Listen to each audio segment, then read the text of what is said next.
तो देखो video start करने से पहले मैं आप लोग कह दूं, मैं स्टॉक मार्केट ना ऑलमोस्ट 2019 से एक्टिव हूं एंड आज फिलहाल मेरे 2014 हो रहा है। मेरे पास स्टॉक मार्केट में ऑलमोस्ट देखो पिछले 5 साल का एक्सपीरियंस एंड कंटिन्यूअसली मेरे को 19 के बाद से इन्वेस्टिंग में एक्टिव हूं। सो इस वीडियो के अंदर मैं आप लोगों के साथ शेयर करूंगा कि आखिर मैंने अपने 5 साल में देखिए क्या क्या मिस्टेक्स करी as a investor in stock market. तो आप लोग भी इफ ये मिस्टेक्स को कर रहे हो तो आप लोग भी इन मिस्टेक्स को अवॉइड कर दो एंड श्योर आप भी अपने रिटर्न्स को डबल कर पाओ। बिकॉज यार आप लोग पता है कि एकदम इनिशियल डेज में इन्वेस्टर को कुछ भी नहीं पता होता है, उन्हें देखिए कुछ भी नॉलेज नहीं होता है एंड वो देखो सिंपली यार काफी सारी मिस्टेक्स करते हैं। तो देखो यहाँ पर मैंने भी काफी सारी मिस्टेक्स करी। मैं सोचा कि मेरी मिस्टेक्स से इफ आप लोग सीखे तो ये काफी बेटर चीज होगी मेरे लिए। और फिलहाल मैं आप लोगों कि ऑलमोस्ट मैंने स्टॉक मार्केट में मेरे कई सारे स्टॉक्स है 200% से भी ज्यादा का रिटर्न लिया है सिर्फ यहाँ पर एक कंपनीज से। ऐसी मेरे पास देखो मल्टीपल कंपनीज हैं, मिनिमम टू मिनिमम कम से कम सिर्फ मुझे एक और दो ही कंपनीज में लॉस हो रहा है। आप लोग ये चीज जानते हैं, तो इसका प्रूफ भी मैं आप लोगों को दिखा देता हूँ। तो देखो इनिशियल स्टेजेस से मैं शुरू करूंगा। सबसे पहले देखो मैंने एक चीज को दिमाग में नहीं रखा था कि मैंने अपने पोर्टफोलियो को डाइवर्सिफाई नहीं किया था। ये सबसे पहली चीज है। आप जितना पैसा स्टॉक मार्केट में इन्वेस्ट कर रहे हो, फॉर एग्जाम्पल देखो आप लोग 1 लाख रुपए इन्वेस्ट कर रहे हो तो आप लोग ऑलमोस्ट मेरे को 40,000 50,000 रुपए अपनी रिस्क टेकिंग कैपेसिटी के हिसाब से म्यूचुअल फंड्स में भी लगाओ। ये भी काफी इंपॉर्टेंट है। 1 लाख स्टॉक मार्केट में तो 50,000 आप लोग म्यूचुअल फंड में भी लगाओ। सो यहाँ पर क्या हमारा पोर्टफोलियो डाइवर्सिफाई हो गया, इधर लॉस होगा तो उधर से लॉस हमारा कवर हो जाएगा। इसके साथ ही साथ देखो फिलहाल में तो आप लोग बताइए आप लोग यूएस स्टॉक्स में भी इन्वेस्ट कर सकते हो। तो आप लोग यूएस स्टॉक्स में भी इन्वेस्ट करके अपने पोर्टफोलियो को डाइवर्सिफाई कर सकते हो। सो ऐसे आप लोग म्यूचुअल फंड, स्टॉक मार्केट और आप लोग ट्रेडिंग करते हो तो हर जगह पर अपने पोर्टफोलियो को देखो डाइवर्सिफाई करके चलना है। ये सबसे पहला स्टेप है और काफी जरूरी स्टेप है। मैंने स्टार्टिंग में क्या किया, स्टॉक मार्केट में सारा पैसा डाल दिया था एंड देन मुझे काफी सारा लॉस हो गया। तो देन मेरे यहाँ पर पोर्टफोलियो डाइवर्सिफाइड नहीं था, सिंपली उस लॉस को मुझे एक्सेप्ट करना पड़ा। इनिशियल स्टेजेस में मैंने काफी सारी यूट्यूब पर वीडियोस देख ली थी कि देखो स्टॉक मार्केट से काफी सारा डिविडेंड हम लोग कमा सकते हैं। हम लोगों को पैसिव इनकम होगी, सिंपली कुछ नहीं करना है, कंपनी हम लोग को पैसा पे कर देगी, हमको उनमें इन्वेस्टेड रहना है।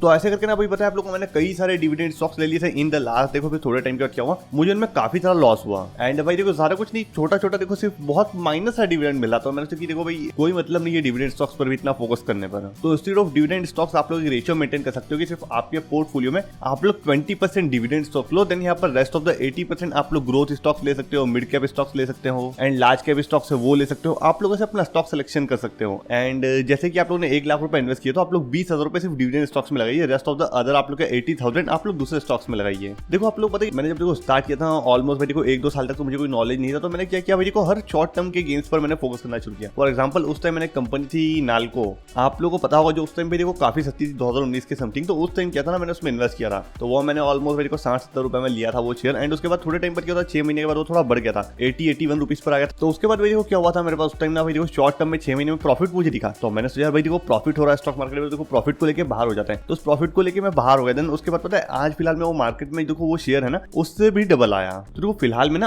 आज के टाइम पे शेयर की प्राइस ना 188 रुपीज के लगभग है। तो आप लोग सोचो कि उस टाइम कहाँ देखो वो 70-80 रुपीज में था एंड देखो आज ऑलमोस्ट वो 188 रुपीज के लगभग। तो आप लोग नोटिस करो कि इतना ज्यादा रिटर्न है। तो देखो मैंने उस टाइम शॉर्ट टर्म पर फोकस नहीं किया होता एंड एक लॉन्ग टर्म पर फोकस किया होता तो फिलहाल देखो पैसा कितना डबल हो जाता है एंड कंटिन्यू में उसमें इन्वेस्टर रहता तो कितनी बेटर बात रहती, मैं और भी शेयर्स परचेस कर लेता। तो ऐसे करके वहां पर देखो मुझे क्लियर हुआ था कि शॉर्ट टर्म का विजन लेकर नहीं चलना है। हमेशा स्टॉक मार्केट में हम लोग इन्वेस्टिंग कर रहे हैं तो हम लोग को पता है कि मार्केट एक लॉन्ग टर्म में बेटर और बढ़िया रिटर्न ही देगा। तो हम लोग एक लॉन्ग टर्म का विजन लेकर चलना है। इनिशियल स्टेजेस में क्या था, काफी सारे यूट्यूबर्स की वीडियोस देख लो, फिर काफी सारे यूट्यूबर्स का पोर्टफोलियो देख लो, देन उसमें सिंपली देखो क्या करो कि जो मुझे बेटर लग रही है कंपनी उसमें इन्वेस्ट कर दो, जिसका नाम अच्छा लग रहा है। उसके बारे में ये नहीं सर्च करना कि कंपनी का रेवेन्यू कहां से आ रहा है, कंपनी की प्रोमोटर्स की होल्डिंग कितनी है, कंपनी की बैलेंस शीट में क्या है, कंपनी का प्रॉफिट कैसा है, कंपनी के ऊपर कितने सारे केसेस चल रहे हैं, कंपनी का मैनेजमेंट कैसा है, कंपनी प्रॉपर सेल्स कर पा रही है फिर नहीं, कंपनी की सेल्स बढ़ रही है या फिर नहीं, प्रॉफिट बढ़ रहा है या फिर नहीं, रेवेन्यू बढ़ रहा है या फिर नहीं। इन चीजों को सिंपली मैं चेक नहीं करता था एंड डायरेक्टली हम लोग इन्वेस्ट कर देते थे। और मेन चीज तो ये प्रोडक्ट्स को भी नहीं चेक किया जाता था। तो देखो ये सबसे बड़ी गलती है। आप लोगों को कंपनी के बारे में सारी चीजों को देखना है, मैनेजमेंट से लेके प्रोडक्ट्स से लेके सेल्स से लेके रेवेन्यू से लेके प्रॉफिट से लेके सारी चीजों तक और कंपनी की प्रोमोटर होल्डिंग्स तक। ऐसे आप लोग कंपनी को मल्टीपल चीजों में एनालाइज करना है। तो देखो मैं इनिशियल डेज में कहता था एनालाइजिंग नहीं करता, किसी की भी वीडियो देखी वहां पर उसका स्टॉक दिख रहा है तो सिंपली उसका नेम अच्छा लगा तो जाकर उसको बाय कर लिया एंड उस कंपनी का नाम सुना है इसके लिए उसको बाय कर लिया। बट ये नहीं था कि कंपनी को मैं रिसर्च करता था।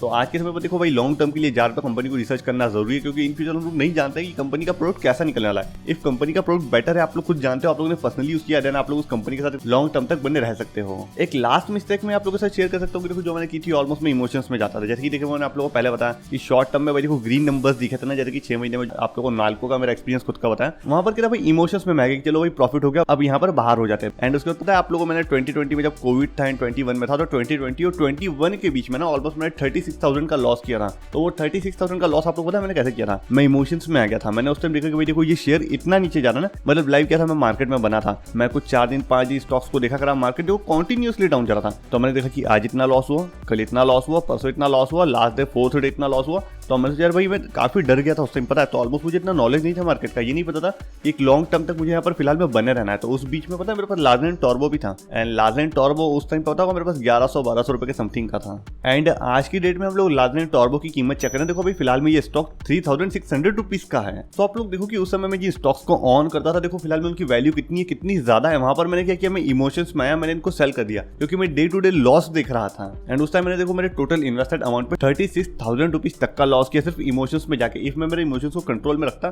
और सोचता कि लॉन्ग टर्म तक मुझे मार्केट में टिका रहना है, देन आप लोग खुद देख सकते हो मैं जिस कंपनी को उस टाइम पे जिस प्राइस पॉइंट पे होल्ड करता था, आज उनकी प्राइस कितनी है। तो ये होती है एक लॉन्ग टर्म तक स्टॉक मार्केट में बने रहने की पावर और हमारे इमोशंस को कंट्रोल में रखने की पावर। हम लोग को ऐसे रिटर्न्स मिल सकते हैं। तो देखो लाइव मैंने सारी चीजें आप लोगों के सामने रख दी, सारे एग्जांपल्स आप लोगों के सामने रख दिए हैं, क्योंकि उस टाइम के मुझे सारे शेयर प्राइसेस याद है कि किन किन प्राइसेस पे मेरे पास कौन कौन सा स्टॉक हुआ करता था। और यही नहीं, उस टाइम पर मेरे पास आप लोगों को वोडाफोन आइडिया ऑलमोस्ट 3 रुपए के लगभग हुआ करता था और मेरे पास कम से कम 100 स्टॉक्स थे। और आज के समय पर वो स्टॉक आई थिंक मैंने चेक किया था कि वोडाफोन आइडिया बीच में काफी ऊपर भी गया था। तो ऐसे आप लोग सोच सकते हो कि आप लोग देखो प्रॉपर तरीके से इन्वेस्टिंग करते हो अपने इन्वेस्टिंग करियर में, जब मार्केट काफी नीचे जा रहा है एंड वहां पर आप लोगों को बाइंग अपॉर्चुनिटीज दिख रही है, तो you can buy it and hold it. एक लॉन्ग टर्म में आप लोगों को काफी बढ़िया रिटर्न मिलेगा। मैंने सारे प्रूफ आप लोगों के सामने रख दिए, मेरे खुद के पर्सनल एक्सपीरियंसेस भी रख दिए एंड मैंने खुद ने क्या मिस्टेक्स की जो आप लोगों को नहीं करना चाहिए वो भी आपके साथ शेयर कर दी। सो हर किसी इन्वेस्टर स्टॉक मार्केट लवर के साथ इस वीडियो को शेयर करो।